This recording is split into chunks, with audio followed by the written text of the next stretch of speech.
ऊंचे शिखरों पर छुपे हैं वो राज, जिनकी परछाई कभी रूस तक जाती थी। साल था 1965। शीत युद्ध अपने चरम पर था। अमेरिका और सोवियत संघ रूस, दो महाशक्तियां एक अदृश्य लेकिन घातक जासूसी युद्ध में उलझी थीं। लेकिन इस युद्ध का उत्तराखंड से क्या नाता? भारत 1962 में चीन से युद्ध झेल चुका था। हिमालयी सीमाओं पर तनाव बढ़ चुका था। इसी बीच CIA और भारत के इंटेलिजेंस ब्यूरो ने मिलकर एक खुफिया मिशन शुरू किया। एक परमाणु ऊर्जा से चलने वाला निगरानी यंत्र नंदा देवी की चोटी पर स्थापित करना था। उद्देश्य क्या था?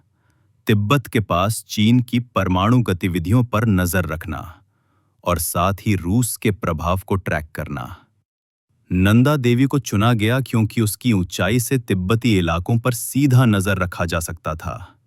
लेकिन यह कोई आम डिवाइस नहीं था। यह प्लूटोनियम 238 से चलता था, एक ऐसा रेडियोधर्मी पदार्थ जो अगर खो जाए तो नदियों और पूरे पर्यावरण को जहर बना सकता था।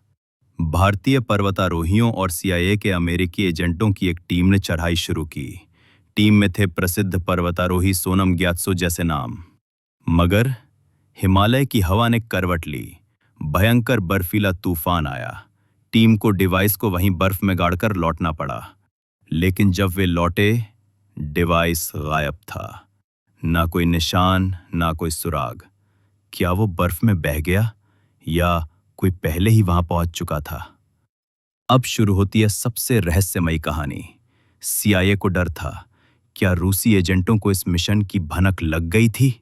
उस वक्त अमेरिका को शक था कि रूस चीन को तिब्बत में परमाणु ठिकाने बनाने में मदद कर रहा है। सैटेलाइट से साफ तस्वीरें नहीं आती थीं और हवाई निगरानी चीन के रडार के कारण असंभव थी। इसलिए नंदा देवी से जासूसी करना जरूरी हो गया। कुछ लोगों का मानना है रूसी खुफिया एजेंसी ने इस मिशन की जानकारी निकाल ली थी और जब भारतीय और अमेरिकी टीम वापस आई तो रूस पहले ही वहां से डिवाइस निकाल चुका था। या शायद परम पवित्र नंदा देवी ने खुद उस प्लूटोनियम को अपने भीतर समा लिया। एक मानव अहंकार की सजा। डिवाइस के गायब होने के बाद अजीब घटनाएं शुरू हुईं। ऋषि गंगा जैसी नदियों में रेडिएशन की अफवाहें उभरने लगीं, लेकिन सरकारें चुप रहीं। दशकों तक यह मिशन गुप्त रखा गया।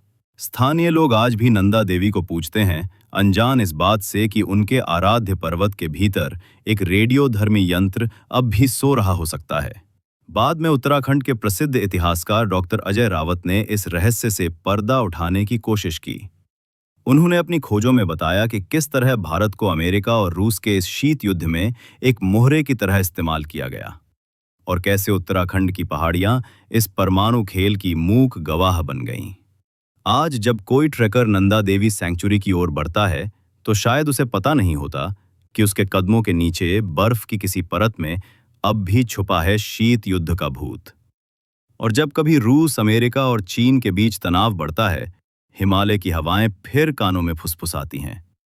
हमने ये पहले भी देखा है।